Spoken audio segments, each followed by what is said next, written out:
एक दफा का जिक्र है कि किसी गांव में एक लालची कुत्ता रहता था। एक दिन वो बहुत भूखा था और खाने की तलाश में इधर उधर घूम रहा था। काफी देर बाद वो एक कसाब की दुकान पर पहुंचा। कसाब को कुत्ते पर तरस आया और उसने गोश्त लगी हुई हड्डी कुत्ते की तरफ फेंक दी।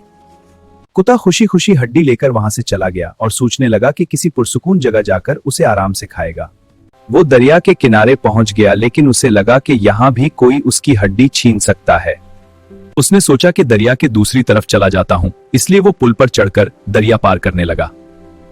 पुल पर चलते हुए उसने नीचे पानी में देखा तो उसे अपना अक्स नजर आया। उसे लगा कि पानी में एक और कुत्ता है जिसके मुंह में हड्डी है। ये देखकर वो लालच में आ गया। जब वो उस पर भौंकने लगा तो उसका मुंह खल गया और उसकी हड्डी पानी में गिर गई। अब कुत्ता बहुत अफसोस करने लगा, लेकिन तब तक बहुत देर हो चुकी थी। यूं लालची कुत्ते ने अपनी हड्डी भी खो दी। इस कहानी से हमें सबक मिलता है कि जो कुछ हमारे पास है उस पर अल्लाह का शुक्र अदा करना चाहिए और लालच नहीं करना चाहिए।